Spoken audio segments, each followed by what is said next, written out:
I think now it's important that you have many identities, and that you kind of diversify yourself and do many different things, different hobbies with different people. Um, Not I, just I, like you're not just one thing. If you're just one thing, that I think that's dangerous. Welcome everyone to the Bewilder Herd podcast. I am your host Jose. Like always, I am joined by my three lovely friends, Edgar, Gian, and Carlos. Amigos, how's it going? Good, good.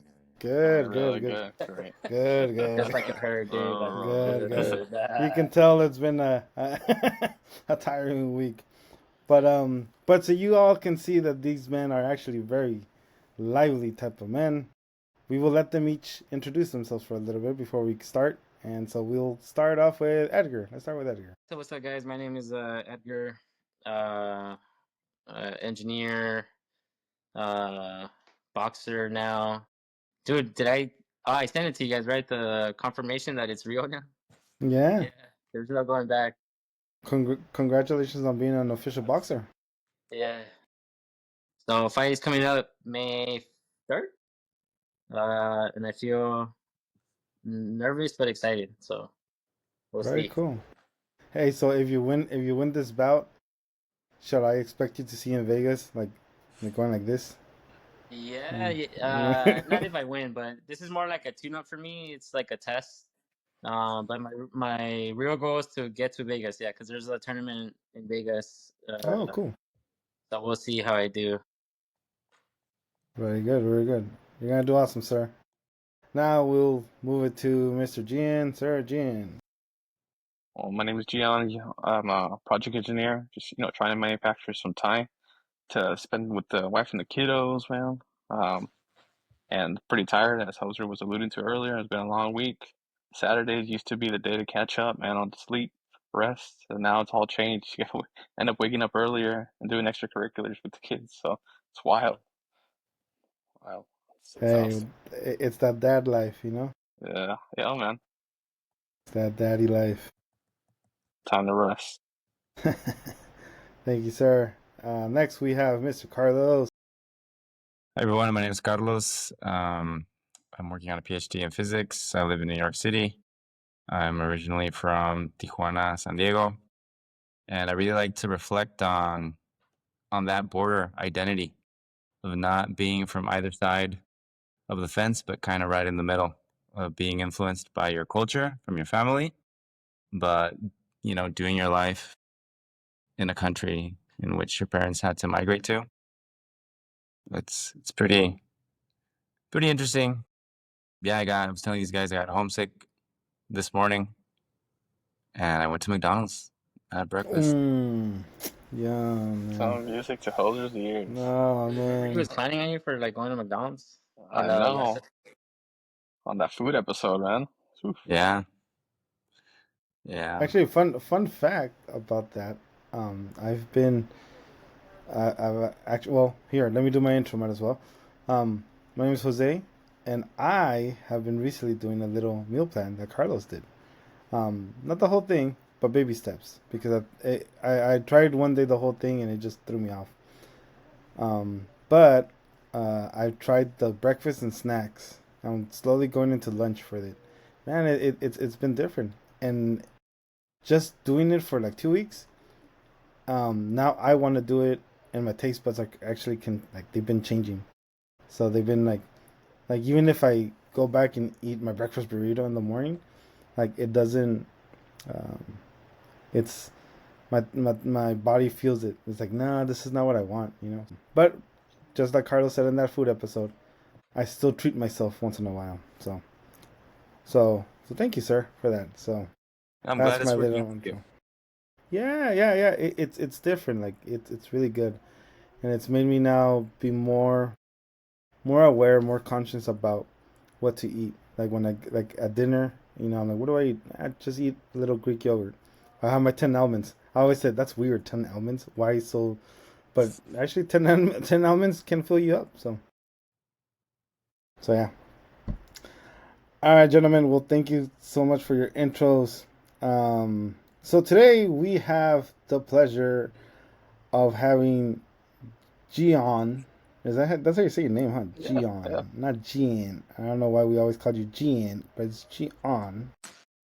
And he is going to bring the topic for today. So, sir, without further ado, if you are ready, take it away. All right, thanks. So the topic today is kind of follows along the lines of like mental health kind of identity. So one of the things that I struggle with now that I'm like a parent and a father is just knowing who I am. So, but, before we get to that point, I want to talk about identity itself.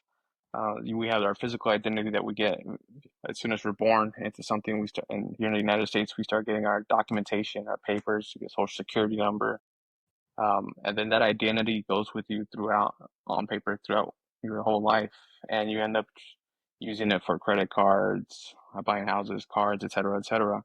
And that physical identity also gets stolen from a lot of people. I mean, just looking at some of the statistics from the Bureau of Justice, about 24 million people, 10%, 16 and older, have been victims of identity theft, and that's huge because once you get your identity stolen, it's difficult to come back from it because there's a lot of people that just take advantage of it, run your credit down to zero, and then you can't like buy things up to that. And then some of the other things is people also like immigrants, they don't have any identity when they come into like the United States. And I know that's a big topic of conversation with the existing um, presidential folks.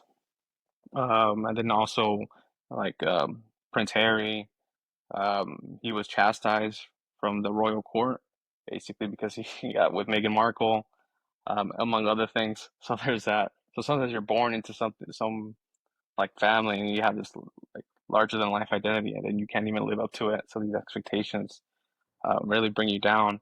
But the things I want to like really start talking about is for this discussion, just bringing up the topic that I have about identity on paper versus who I am personally as an individual. So again, something that I struggle with all the time, and it's very cyclical. Is I don't know who I am. It's kind of like an out of body experience where I just don't feel like I belong. Where there are things moving around you. There are things that can be remain static in the environment. Policies might change, work might change, the people that around you might change, but you don't change personally. Or there's also like the challenges of where nothing else changes and you're changing too fast that you don't really know who you are. So it's difficult to get an understanding of what's going on. And so one of the things is like as a young age, I knew who I was, student, son, brother, easily come up with friends and really just learn and you go to school. So it's like you go to school, come home, and that's it. That's your life. And then as soon as you grow up in your physical adulthood or adolescence, that starts to transition to various stages. You leave high school, you go into college. For some folks, other folks, you go in high school. From high school, you go into the army and military services, or you do a vocational school, or you just go straight into work. And so life starts to change. Now you have to adapt, and that's something that's very difficult to do. I found it difficult early on when I first got into college. I didn't know who I was because in high school, you're this one person, you're there for 4 years, you have the same friends over and over again. And then once you move over, it's like a brand new world. And I think, Carlos, you might understand this too, since you also relocated. As you mentioned in your introduction, you're from Tijuana, San Diego, and then you go over to New York City. And so you all have to basically start brand new, fresh. And so after college, graduated, and then it's like, who am I? I don't know who I am anymore. I had my things, I had my hobbies, I had my job that I was finally able to get after working a couple years together with Carlos.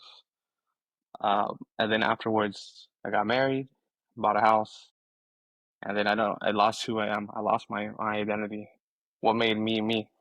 So, so today's topic is really just to do that. Like, how have you changed over the years to uh, to see if you know who you are, if you felt confused about your identity?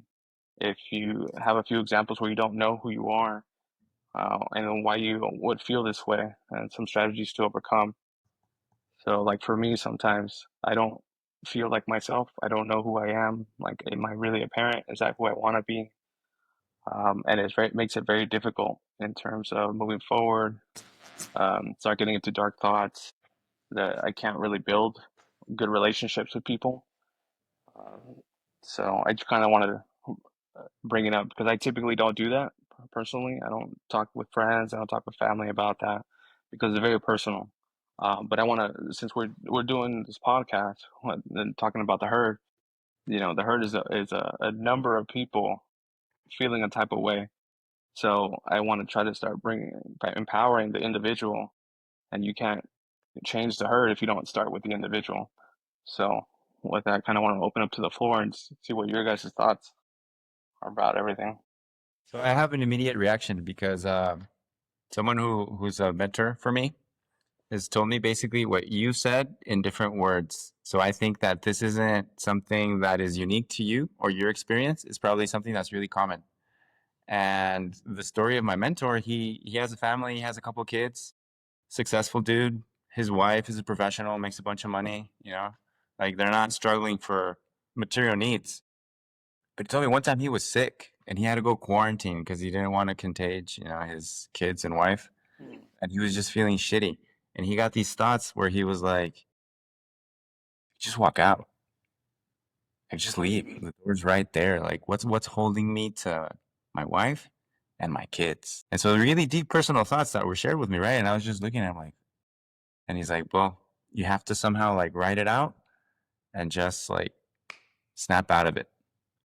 And so I Yeah. don't think he's the only one that's felt that way. I think that's a common feeling. A lot of what you described and taking it back to the herd, I think is a result of violence that we've just normalized. Like, I think it's very violent for any individual to have to come to an agreement on the market for what their hour or time is worth, personally. And so that I find demeaning. And then if you prioritize your time doing that, instead of prioritizing your time spending it with your loved ones or doing some activities that would go on and reinforce a definition of self, creative pursuits, then there's going to be these holes. And so, in a way, I think that a lot of what you set up, Gian, is a very healthy and normal response to a very sick society that we live in my opinion. And when you say a sick society, is it because of like aggressions, microaggressions, the Yeah. trauma? So, violence, I think, is so prevalent in our world that we've lost sensitivity to it. And so, just the fact of having a job, I think, that we're forced to have a job is violent. Republicans in the day of Lincoln called the way that we are working in as wage slavery, and they wanted to abolish wage slavery. These are Republicans in the day of Abraham Lincoln, understood these things, right? And so now going back to what type of violence, take your pick, man. Any type of violence. Yeah, I mean, I would agree with Carlos. I think what you're experiencing is like not unique to you, but prevalent like for many people, especially men, from what I've read. They call it the loneliness epidemic. In fact, the Surgeon General, the guy that like issues warnings for tobacco, issued a warning for a loneliness epidemic um, that is hitting the U.S. very hard, and in particular men, um, because of what you mentioned. That men in particular are very vulnerable because when they get into these marriages or relationships, they tend to be more of the sacrificing party, where they kind of like they are the more likely to relocate, to be with like the women. They kind of like lose some of their friends. um Okay, I have to push back because I know we have some lady friends in the herd, and I think that in general, I think a woman ends up sacrificing more regardless, right? Like if you just look at the but process hey, of like childbirth. no, yeah, dude, but the topic is identity. I'm talking about identity. Who sacrifices more in identity? Okay, yes, I agree with you. I agree with you there. And I think that that's because of our lack of social health. So how many Yeah. close friends do we have, and how integrated they are in our lives, and how connected we feel to a tribe? Like that should be like the third pillar of health. I think it is. Like I'm reading this book by a lady that proposed this, so I'm not like making this up, right? Like Hmm. one, physical health. Two, mental health. Third, social health. And what we're doing here now, us, is trying to reinforce our social health to feel Right, connected right. to each other. And so one Yeah, of the things I'm that not I'm not saying that like it's a bad thing or painting women as like the bad guy. I'm just saying that that's one of the reasons why I kind of remember that they listed as like why it hits men a little bit harder. Traditionally, they are the ones that kind of like would marry into the family of the wife, and kind of they kind of lose their friend circle, their like the things that they used to do. And I mean, part of this podcast is to make you aware of these things so that you guys are aware, and you could do something about it. It's not. I'm not saying that like it's wrong or right or whatever. I'm just stating facts. Yeah. Um, and especially after the pandemic, dude, like that shit hit like everybody. Everybody should be like in therapy, and most people are probably not. Especially people from our culture, like they look down upon it. Um, but yeah, we list these like problems, but we're not like actively, uh, I think, seeking help. And this is a problem that's like beyond us, to be honest. Like, it's really hard to at least to like solve it in this podcast. As you're gonna see. sure, I don't think we're trying to solve it. I think we're just trying to highlight and to make, like you said earlier, make aware of Yeah. this feeling. That it's not just like I understand it's not just myself that feels this way. Um, and what you're saying, that my priorities have shifted over the years. Before it was all about physical health, which, like, Yeah. according to one of Carlos's pillars, then you had the All right. mental health, and and the mental health kind of went hand in hand with the physical health. Then you have then relationships too. We had a lot of relationships, but now as we continue to age up, the priorities change. Like I mentioned before, I got married and then the kids. So my priorities have shifted from physical, mental health to now kids and wife, physical and mental health. Mhm. So like that's where some of the identity is starting to get lost. And I don't know if any of you felt that way as well. Yeah, and well, I'm sure we'll all share like moments where that happened. But I just want to let you know that you're not alone, and for like the Surgeon General to come out and like put out a statement and a warning, that I mean that just tells you like where the state of the country is. Like most people are probably feeling like you. So Yeah. just you're not alone. I don't know, like you posed questions to us, right? To come up with examples that I don't recognize myself, or who am I, or how do I think of myself? Like Yeah, that's because like there was a time when, like, when you moved, before you were an athlete, you play soccer, and like you stopped all of a sudden playing soccer. Like how did that make you feel at the time? I mean, I think we're always changing, right? And hopefully we have some illusion of agency in how we change. And when I stopped playing soccer, it was probably because I was too busy or because I was injured. And so for me, for my understanding, like it helps me to understand why I'm not playing in those terms, right? Let me ask: did you ever feel like your identity was? There was a time when you identify yourself as a soccer player, right? Yes, yeah, for sure. Like Do especially you when I do got you into do college. you do you identify yourself as a soccer player right now? No, no. So when did that change happen, and how did that feel? I've always been interested in that because I think it's really hard when that identity has to change, especially for an athlete. To hang them up, it's something very very hard because they've been playing the sport almost since they were little kids. So like, do you remember that day when you had to change, or maybe it wasn't like a day, but it was just gradually that identity changed? But when you finally said we're hanging them up, did you feel lost without soccer, or No, I mean I still miss it, but I still feel that I haven't put up the boots yet. Like I remember I would play pickup here in the park 3 times a week. And now it's really difficult for me to go to the park and play 3 times a week. The season is starting up again. I might join maybe once a week, but it's basically trying to identify your values, right? If we go back to like who we are, it's like, well, what do you stand for? What do you like? Yeah. What gives you pleasure? What pisses Yeah. you off? What makes you sad? The point I also want to emphasize is that we need to really understand that our life will end. And we really need to let that sink in, that we're going to die. And so if you know that that's 100% likely, then the only thing you could do from now until that moment is to try to be happy. And there isn't a manual for that, right? Like things that give me joy might really bore you guys or vice versa, right? But it's just like finding your way in your tribe.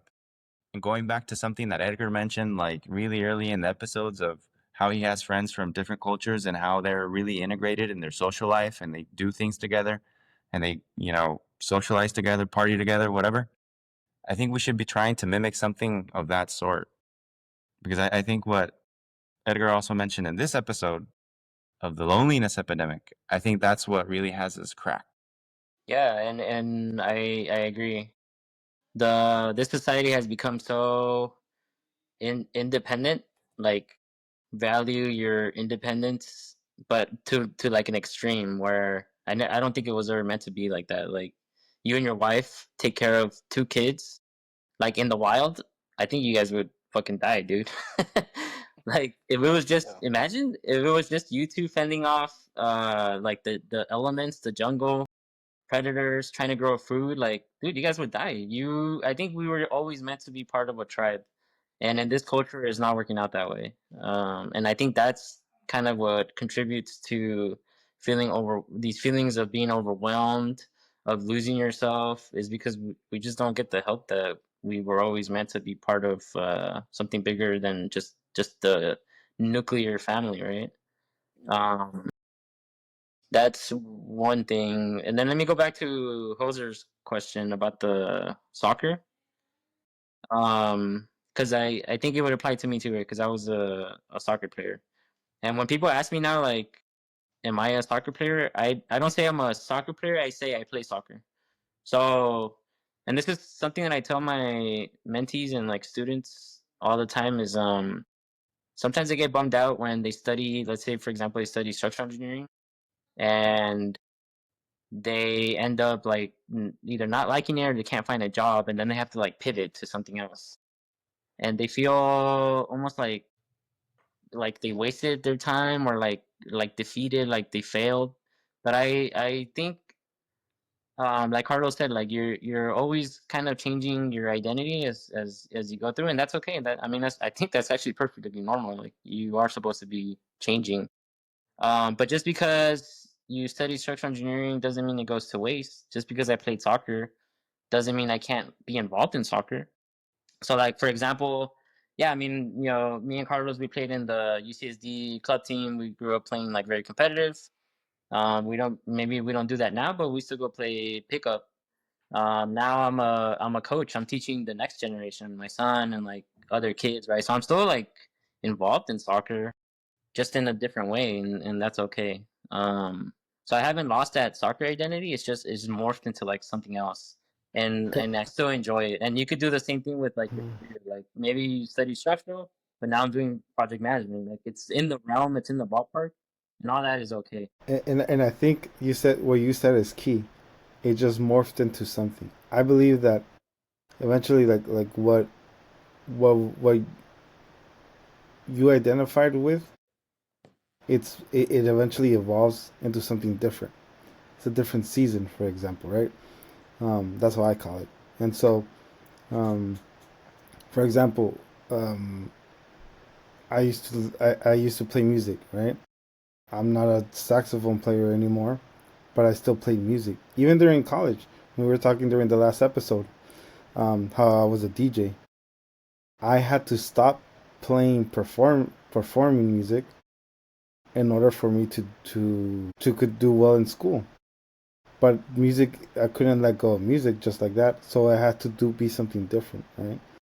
And I think it's always in there. It's always in us. It's just that we're so focused on the problems and everything that's going on that it just distracts us from the us. Kind of like what GM was saying about how have you ever felt like you lost your identity? I've always had that issue. Um, but I think it's because my culture gave that to me. Unfortunately, well, not unfortunately, but I've always felt like, you know, you guys talk about the tribe and, you need a tribe, you need a community. Yeah, you do. But it also depends on the community you have. Sometimes that community can be very toxic. That sometimes that those communities and those tribes, they have something in you. They want to mold you into something that not maybe that you're not that's not what you are, but they want to mold you kind of like in their way. And unfortunately, especially in our culture, I think we miss that because there are parents, there are this, but then later on we realize it's like, dude, I'm just doing this so because the parents see it as an investment, you know. Um, my identity was always school, so when school was over, what did I have? And I remember when we graduated from UCSD, like I felt really depressed. That was the first time I experienced depression because I didn't know what to do with myself. I didn't know what was next. Yes, I knew I had to work, but all I knew was school. All I knew was academics. And so, and for the longest time, that's why I joined grad school because I was like, oh, then I have to be this great researcher. Then I have to be like almost like Isaac Newton, you know. But I realized like that's not me. That just wasn't me. I was more I was more hands on. I needed to experiment a little bit. And matter of fact, lately I've been noticing how it's been evolving into something new and something different. I found a different identity, and that really helped me. I found God, and through God, I was able to find my true identity. That to me, that that really changed who I was. Um, but I think overall, like God didn't when I found God and when I went into the walks of God, like I didn't completely change to a point when I was every like every like everything like I didn't change everything all at once, like very fanatical. It was a slowly gradual change. But a lot of the things that I was really into, like music, it still stayed there. It never left, right? So it was always it's been there, but it's been morphed into something different. So all this to say is that you know yes, I agree. Like I think we this is common, especially for men. Um, um, Another thing, going back to the culture thing, I also believe that one of the reasons why we as men, especially I think Latino men, cannot are feeling more lost more and more. And I'm just gonna throw out there, it's because a lot of us are coddled a lot by our mom or parents because they do everything for us. And so when we're out left in the world, we're like, what do we do? Wash for me, you know? And your wife or your partner is gonna say, excuse me, you know. But it's that dependency that we have towards another person, and because the lack of role of our parent of our dad not actually being present and teaching us, hey, this is how you have to handle a house, hey, this is how you have to handle your home the right way. It kind of impacted us. I mean, I think that goes to sexism, right? That's like sexism of like You preferential. can take it, you can take it like that, but if you really, but I'm not trying to say, oh, men this, men girl that. No, no, no. I'm trying to say like how like how culture has like molds that. Culture changes, right? Culture changes. The language changes. Some spelling, like, if you're really woke, and I'll put woke in quotes in Spanish, Mixed. you don't use only the masculine form of a noun. You leave it like ungendered. You don't specify a gender. You write it with X or with the E, right? And that's just culture changing. But I want to shift it back to Gian because you say these things, and they're really real. Big part of life is those themes you're wrestling with, of family, children. Who are you? So I want to know, who are you? Like, Well, what gives you I joy in your day to day? what can you do for yourself on a day that isn't something difficult to do that you could do for yourself? That's just for you. Do you have a I simple mean, example of something like that? or right now, being able to just to talk with amongst ourselves right now, like this is a great opportunity to kind of at least build on our relationship, and it does give some additional meaning. It does allow me the opportunity to perform some research, investigate, start drumming up some topics, which is something that I wasn't really using before. I was not stimulating my brain in in that fashion. So this is a great opportunity for me, and I enjoy it. I enjoy being able to be part of the herd. Um, so That's aside from cool. that, I take a lot of joy in watching my kids um, continue to grow. Even in they're playing soccer right now, so I played soccer too with you guys. And one of the things that I enjoy is just watching them play, seeing how they're struggling. They're like little deer out on the field, kicking the ball and whatnot, and just sharing in their joy and just letting them know how proud I am of them. That you know brings me joy, and just seeing my wife continue to grow as a person as well and blossom in her career, like all that's. But that's going back to it's not really about me. So I think you're posing the question, what do I do about myself? And it's more like this podcast. I think talking with you guys.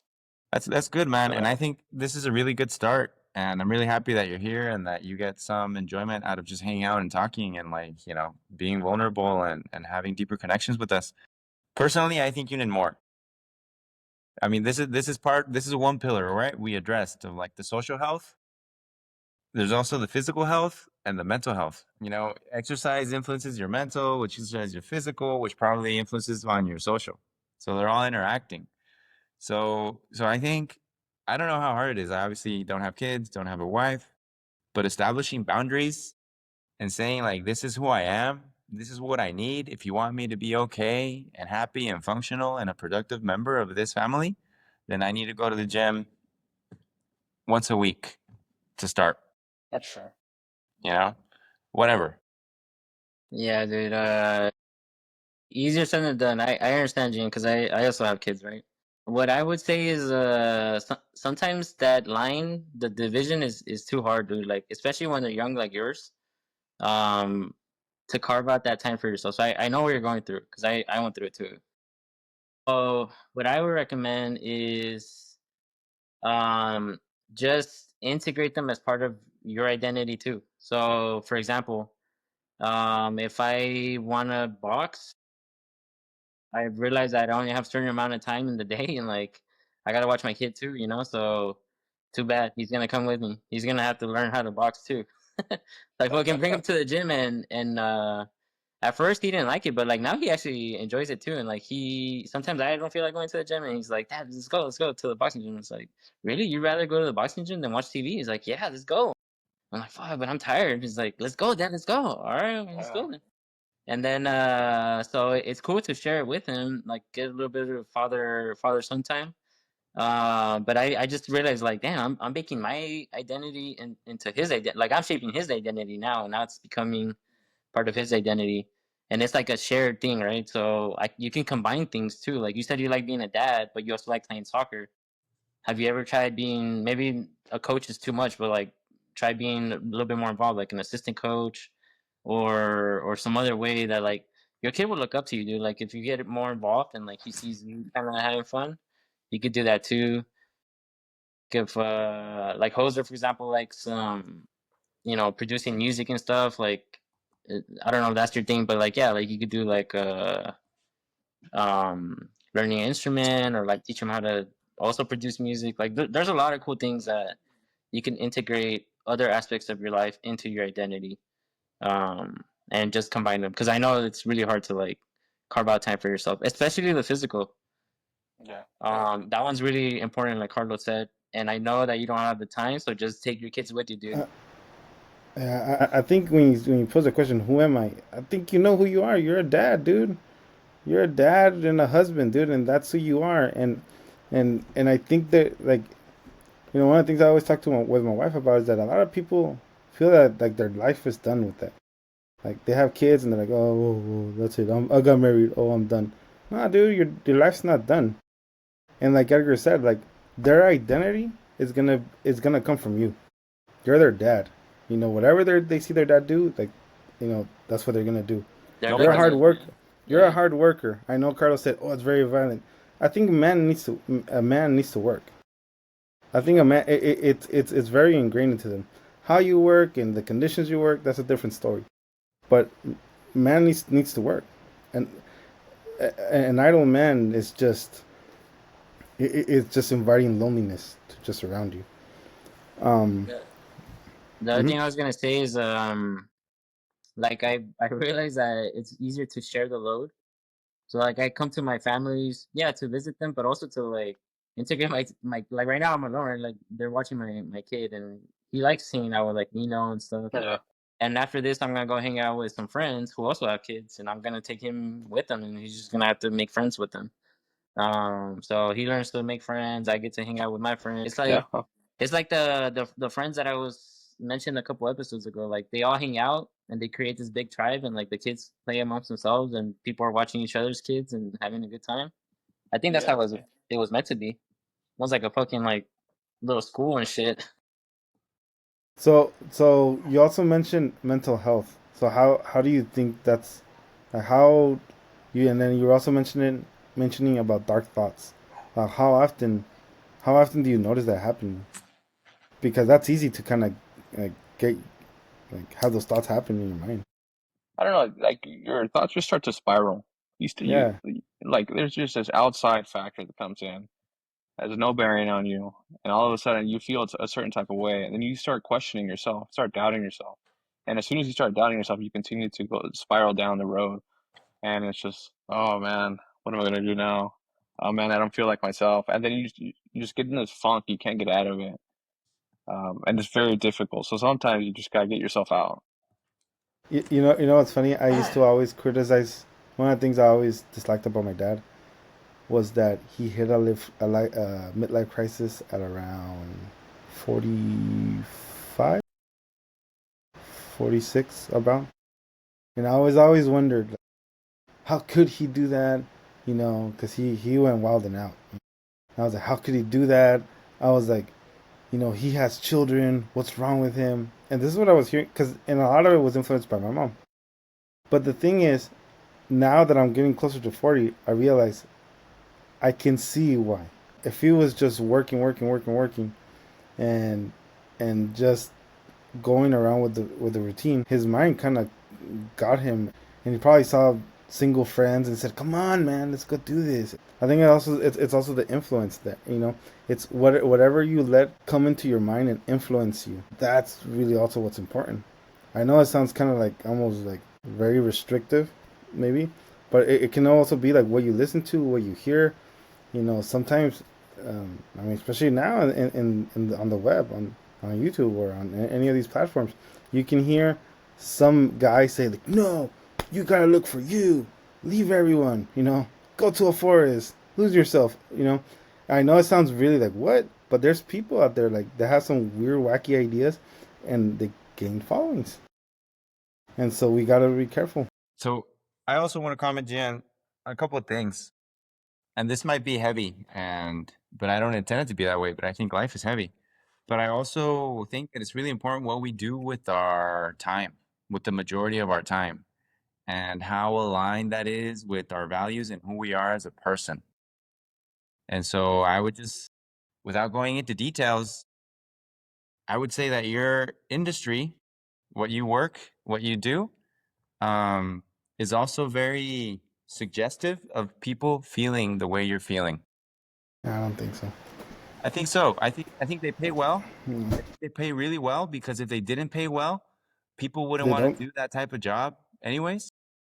And number two, I think it takes a certain amount of detachment from your day-to-day actions and the physical concrete manifestations of what you're doing. Which leaves me to, how are your co-workers like? Are they people that you would like to go get a beer with? Are you people that you would like to invite here in this podcast on the herd? So I take that question now and I answer it. So in my previous role within the company, yes. there was a specific set of people that I would talk to, and there even one of my, even a close coworker had a kid around the same time, had two kids around the same time, and was dealing with the same type of things. So we were able to really just communicate and talk with one another, and it was like we knew exactly what the other person was going through, so we can empathize with one another. And like that person for sure, I would want to go hang out and have a beer with. In my current role, not so much because there's been a lot of turnover too. So in the sense that there's like a younger generation coming in, and now I'm like, whoa, this younger generation starts using language that I have no idea what they're saying. Their ideas are different. They're from I wouldn't say radical or anything like that, just different. The way they talk, the way they communicate with me is different. The way they look at me is different. I'm their senior now. I'm the veteran, so it's like, oh man, like now I don't feel the same way. Like I want to go and share a beer with them. So Yeah, I kind of agree. I know Jose, you said no, but I kind of agree with Carlos. Because this is the thing that you do the most every day, and you're talking about identity. Like, dude, your job is fucking baked into your identity. What you do is baked into your identity. So, um, I do think it's important that you analyze that part and is like, is this something that makes me happy? Am I contributing to a better society? Do I like my coworkers, especially your supervisor? Because I did read one article or something like that that they have even more influence than your spouse throughout your life. Like yeah, your supervisor could affect your happiness more than your spouse. Is like, damn, that's crazy, man. So look at that aspect too, and make sure that it's meaningful to you and you like that part. And if you don't, I mean, you can change it. You can always change it. I know, Jose, you want to say something, but let me just go back to the term. I don't know who mentioned it, but midlife crisis. Because I think I'm going through one right now, right? You guys know. Um, a lot of people have a negative connotation to that, but I think it's a good thing, dude. Honestly, I think it's a wake up call. Something is deeply wrong with you that you are feeling this way, and it's a good thing. I would argue. Something is telling you to wake up and like look deep inside of you to make these changes that you need to. Because some people would go their whole life with like, nah, fuck, I'm just gonna bury it deep down and not But pay attention to it. but going with that, how do you know if it's a real, if it's for reals or it's just the influence of your environment?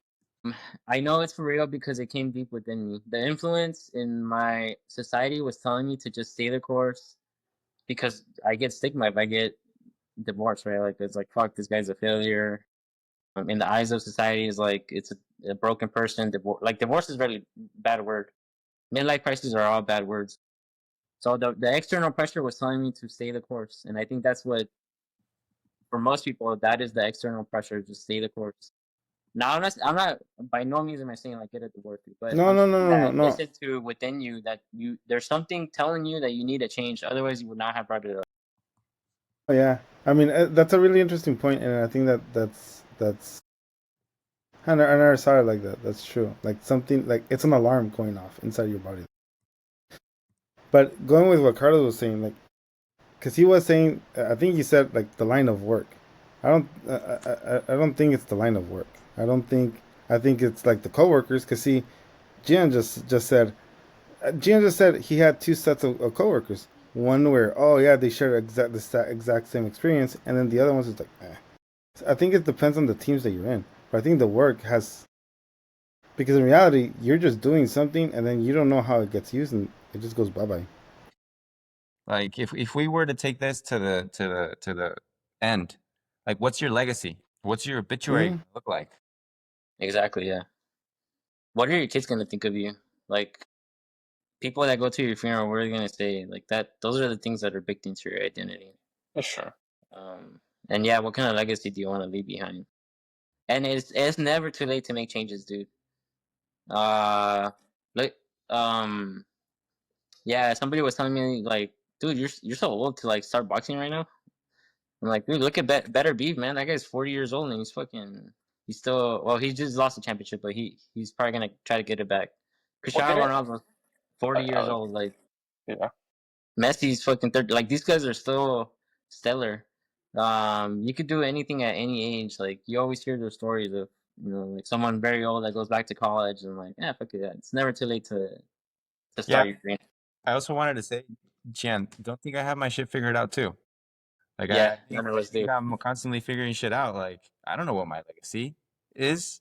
Like my basic thing is like, okay, do I enjoy what I'm doing now? Yeah. Is it getting me somewhere where I can see some type of better future for myself? Yeah. So okay, let's go. Sure.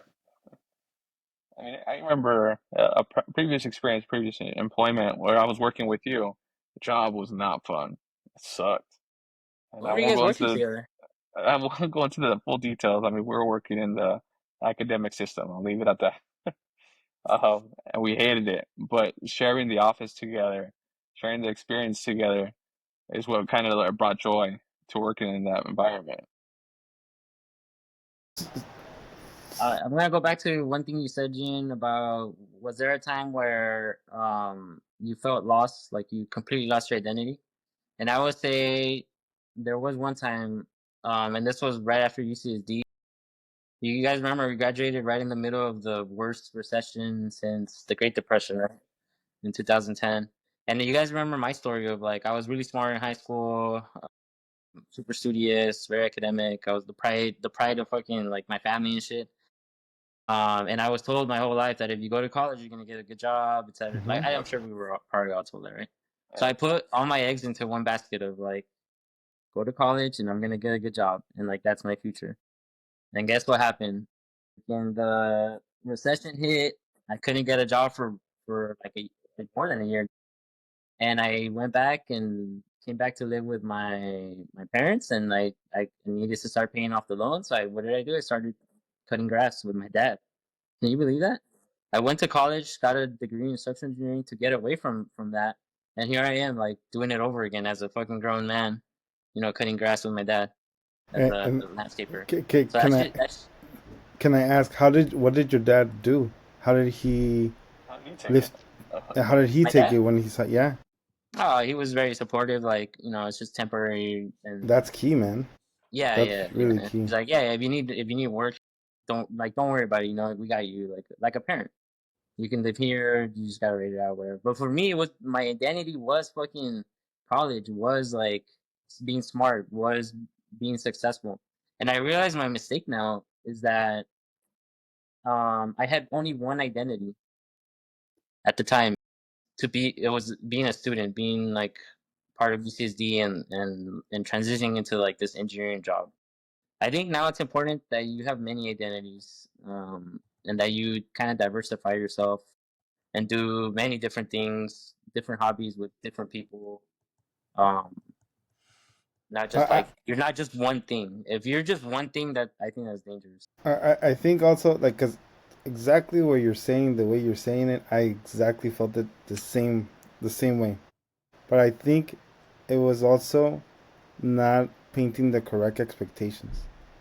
I realized that I expected to be given a job, very entitled, to be Mm-hmm. given an engineering job Me right too. after college.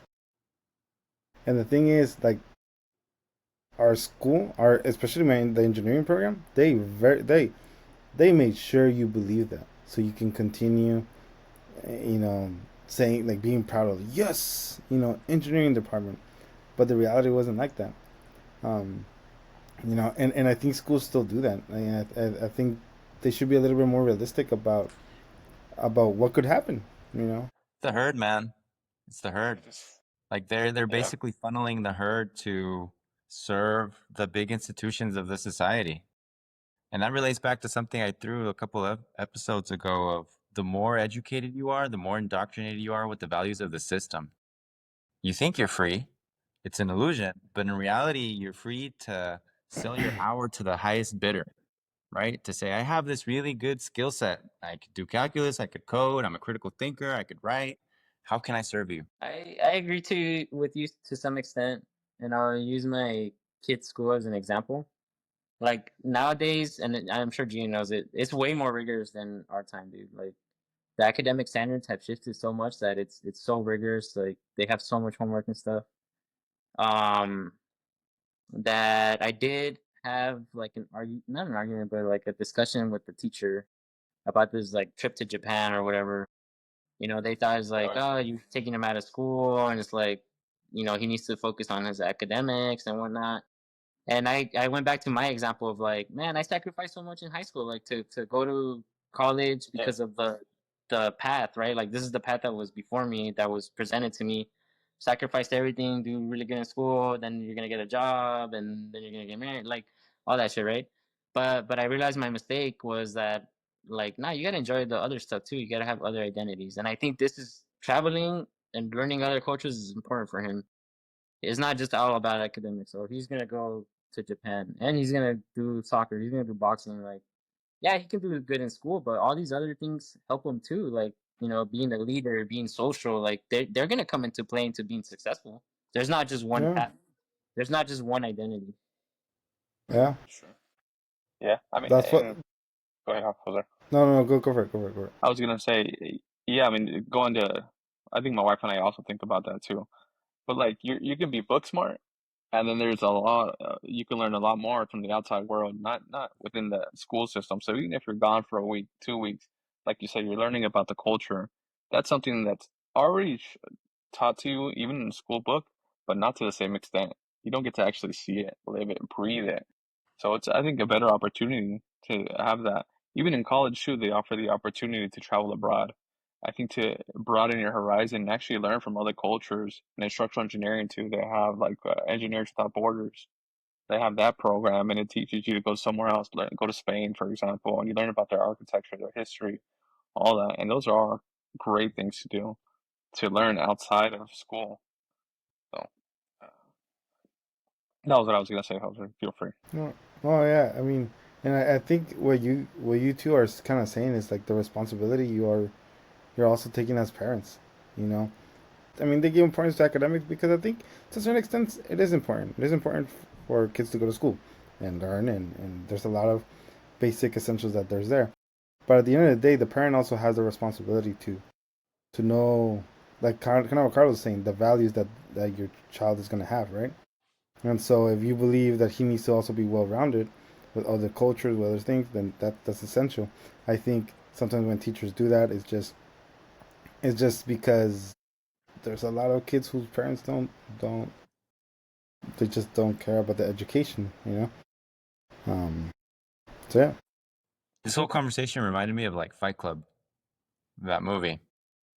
It's like, who are you? And he goes in his mind the scene of like the possessions he has under his name, of the catalogs he got him from, of the brand clothes, blah blah blah, and how all that is empty, right? And so I guess it's up to us, right, to define what's important for us, what gives us joy, what gives us peace, what we're not cool with, where we stand. I'm of the opinion that everything we do is political because it's in relation to people. From what you decide to eat, to what you decide to wear, to how you move and occupy space. And so, just be aware. Like, who am I? Am I okay with this? Like, what do I want? Do I need more? Why is this bothering me? You know, it's tough, man. And relating it back to the episode we did on food, I think it's always a journey. I don't think we ever get to a point where we're like, aha, I'm complete and I could go in peace. I think till our very last breath, biologically, we're going to be fighting to still stay on the planet, yet we die anyway. So let's try to make it count. Yeah, I agree. Like, yeah, you can't get to a point where like I've done it. I've reached the identity I want to do. Like, yeah, no, dude. It's always You should always expect change. It's always gonna be changing, updating, improving, and I think it's perfectly normal and part of life, like Carlos is saying. yeah, yeah. I agree. I also It's always think gonna be changing. a dog brings a lot of joy into life, and I want to get a dog. Yay! It's like a little child though. It's like a little child Yeah, holding it all. cats too. Cats are cool too. Yeah, I was gonna say cat because they're like a little bit more independent. So if you need to leave or whatever, like Like they yeah. But I we're mean trying to either stay way, away from independent. We're trying to huh? stay away from the independent. Do We're trying it. to stay away from independency. Oh, actually, a cat is a very good fucking motto of like, look at this shit. Like this is the fucking life right here. Look, can you guys see the cat? Dude, a cat is like someone good to strive to. Like they fucking know who they are. They know what they want. They don't give a fuck about what anybody thinks. That's I cannot agree with that. More like, yeah, pay attention to animals. Honestly, we're called the bewildered herd, dude. You ever see a fucking lion doubt who the fuck he is? Or a baboon, or a lizard, or a fish, or a shark, or a tree? Yeah. So to kind of like land this plane and wrap it up. Like, let me ask you, Carlos, how does identity fit, and the question of who am I fit with the herd? Like, is that common for us to feel that because of this term of the bewildered herd? Yeah, I think so, because if you look at a lot of the popular culture that we've consumed, like if we just focus on movies, for example, the theme of the individual, the hero that saves the day, is always something that tends to be emphasized. And so we ourselves think that we are special, that we're worthy, and that we should all have a star on Hollywood Boulevard. And it's not really like that. I think that a side effect of that is that we feel down sometimes. And so instead of really looking in to ourselves, which is necessary to just, for wisdom of knowing who you are, we need to look to each other more. I think we need to start looking out more for a tribe and trying to expand that. And so how it relates to the herd, it's find your people and find the people that bring you joy and support in your life. And you think that finding that tribe and kind of like you said, looking for that support, that community, is that gonna be is that the antithesis of the bewildered herd, of staying in that herd? I think so. I think so. I Yeah. think, there's power in unity, there's power in community, which I think is going to be a really valuable currency. And yeah, we really need to question everything that we've been told or thought or believe. If it's not useful to us, then we should just like let it go. I like your sentiment about community being the new currency, because it's true when we're talking about like mental health. Right? If I'm feeling this way and I just think that it's myself, and I look in, and I look introspectively into myself, I'm not going to get out of it. So I have to look to spouse, kids, to you, to just anybody else, coworkers, and just to be able to talk it out. And then in talking to them helps pull me out of whatever funk I'm in. So I agree with you. Yeah, I was gonna mention early on you talked about different types of identity. It was like your physical identity, paper identity. There's a new kind of identity emerging that's I think very dangerous, and that is your online identity. Um, where I think we need to stay away from social media and kill that fucking online identity. I mean, we've had many episodes on this already where like Mm-hmm. it's not fake, but it's like your best self and everybody else's best self. So that leads a lot to the depression when you start like looking at everybody else's like Instagram page and whatever. You start comparing to something that's not real, and we keep building this like false world where like we think everybody else has it all together. We think they're happy. It's like no, dude. Like fucking everybody's in the same boat. It's no accident that we're part of the bewildered herd, and this social media thing keeps painting a picture that it's perfect, but if anything, things are far from it. And then the other thing I would say is you mentioned the people you can reach out to. But I highly recommend therapy. It's something that's like perfectly normal, but villainized in our culture and community. Because as soon as you say like I'm going to therapy, somebody's gonna say, "Oh, I say with that local," that guy's crazy. And it's fucking unfortunate that we as like Latino people think of it that way, um, but yeah, I mean, I highly recommend, especially since most of us have health insurance. It's like so cheap. It's kind of like going to the gym, but for your mind. Mm-hmm. You know, one of the things I'm very surprised none of y'all, kind of like mentioned or gave a hint, was about having a spiritual side. I'm very surprised. The reason why is because I'm not saying like a particular religion. It's just a lot of times, like even those who are Buddhists or those who are New Age type of with crystals and stuff like that, they're really, they really emphasize a spiritual side.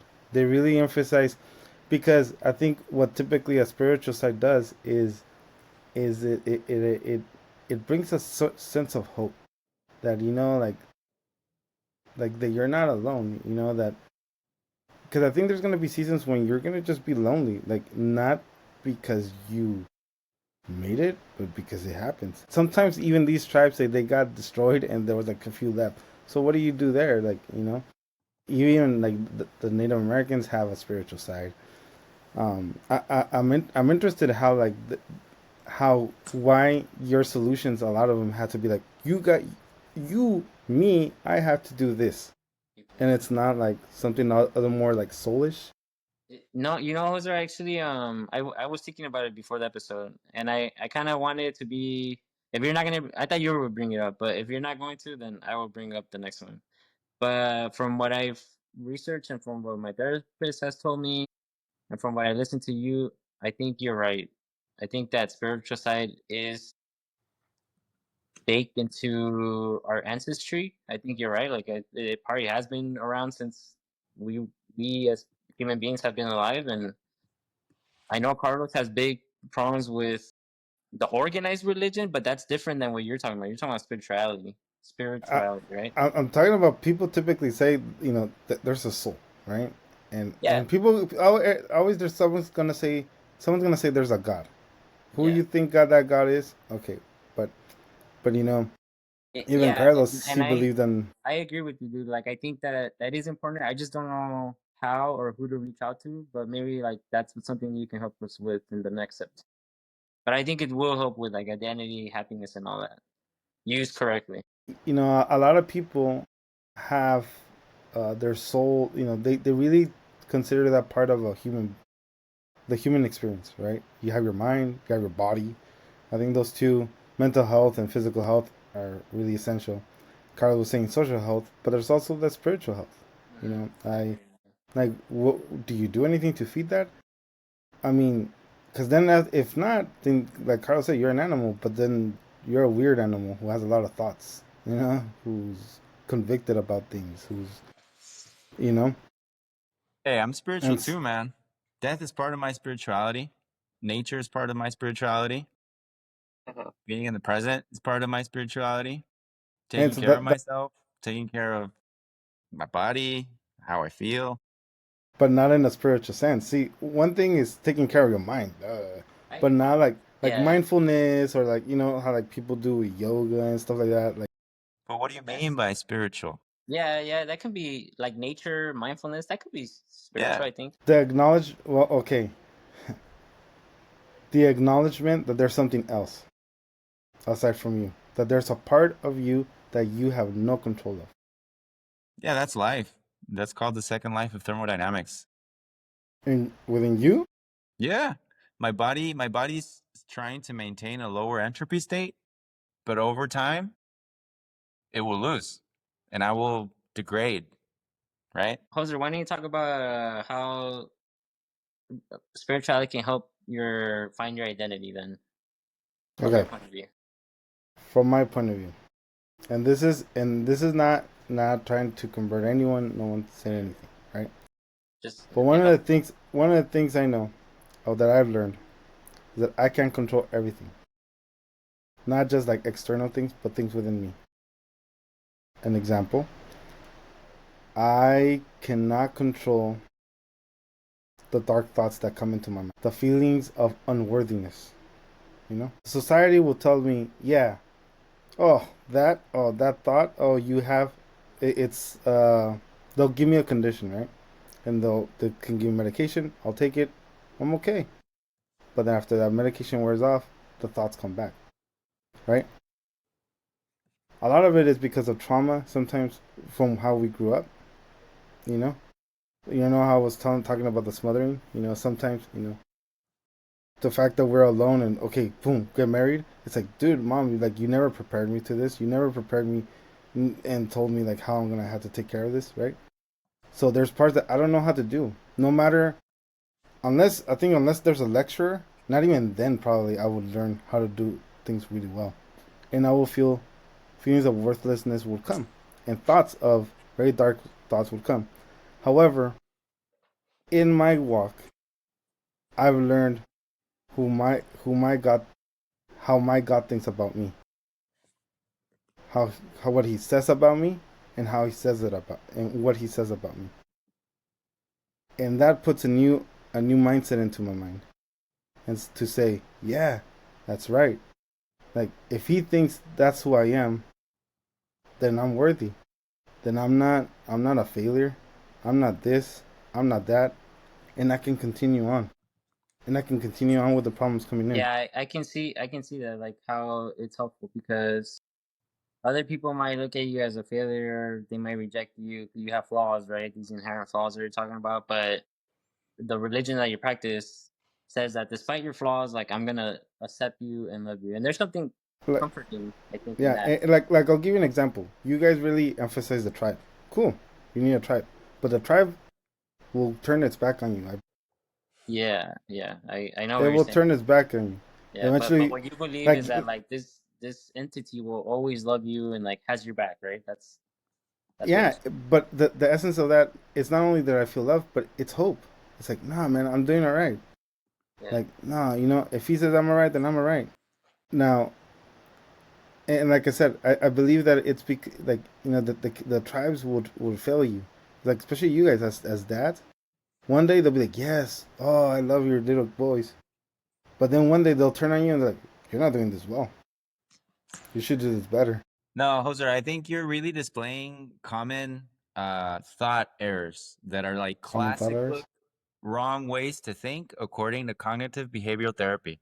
And I could give you a personal list of all the ticks you satisfied with the way you've described some things. Like, for example, right now, you just used either or. Either or. Like, it's either you're in the tribe and you're good, or they'll turn on you and kick your ass. Nah, it's like there's gray. There's a lot of gray in life, right? There is. It's not black Mm-hmm. and white. And so just to not drag this on later or for more time, I could look at the transcript and I can make a list of the common thinking errors that you've displayed because I have them all the time too. And I'm just recognizing them when you're saying them out loud because I struggle with those things as well. So you're saying that's a medical condition? It's not necessarily No, it's a human condition. It's a human condition. It's such a human okay. condition that these thoughts have been neatly categorized. Like common thinking errors that people have that interfere with their emotional and personal well-being. But how are they common errors? I'll share them I with don't you get that. later. We could Okay. maybe do a discussion in which we just look at common thinking Right. errors. But my point is, and, yeah, and that would be good. But my point is though, going back to it, like Carl said, not to make it longer. There's a spiritual side, you know, a spiritual side to battle against or to help this Yeah. loneliness epidemic, Yeah. to help against this feeling of worthlessness or like I'm failing. You know, I was just surprised that no one brought it up, and it Yeah. was just kind of like, what can I do? I'll do Yeah. this. Yeah, yeah, No, you're yeah. right, Jose. You know what I Yeah. mean? I think even Carlos agreed that like nature and mindfulness, if that's your Yeah, thing, those yeah. two things will help you, right?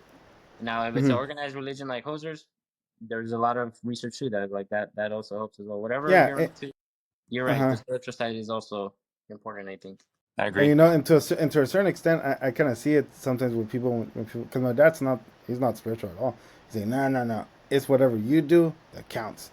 Whatever you do, that's it. And I think a lot of it has to do with the visual. I think I've always told you guys, like, you guys went structural engineering because you guys can visualize and see the structures. But me, I can imagine like the electrons and the photons on in electricity, right? And it's like I don't know. It's just I think how we see certain things. So. Yeah, dude. And I think it's important that we all go to church. Now, your church could be a mosque or it could be a fucking nature trail. Do something that brings you peace. Like that's really important. Peace of mind. Yeah. Being able to do some thinking. Hey, what about Gian? What'd you learn? Wrap it I up. learned it to wrap it up. So what I learned is basically what I feel is not specific to myself. I mean, you shared your stories, which is great. These are stories that I haven't heard before at any point. I've taken some bits and pieces of what you've said today, and I'm gonna try to take it to heart so that I can improve on myself and hopefully not have the same feelings. I'm not gonna say that I'm gonna be completely without them, because we're human and I'm human, and it's okay to have these feelings as long as I know how to cope with them and adjust and try to build on the three pillars. So, yeah. Very good, sir. Very good, sir. All right, gentlemen. Well, that was a neat discussion. That was a really, really good one. That was a really good one. Enjoyed it. And I think it opens up to other discussions, and which I think they're coming up pretty soon. And I think it's like it's in a pot and it's boiling. And it's gonna be popping soon. All right, gentlemen. I think that about wraps it up. Thank you guys so much for doing this episode with us, with me. And so we'll see each other next time. Sounds good? All right, cool. Thank you, guys. All right, guys. Take See it ya. easy. See y'all later. Bye. Peace.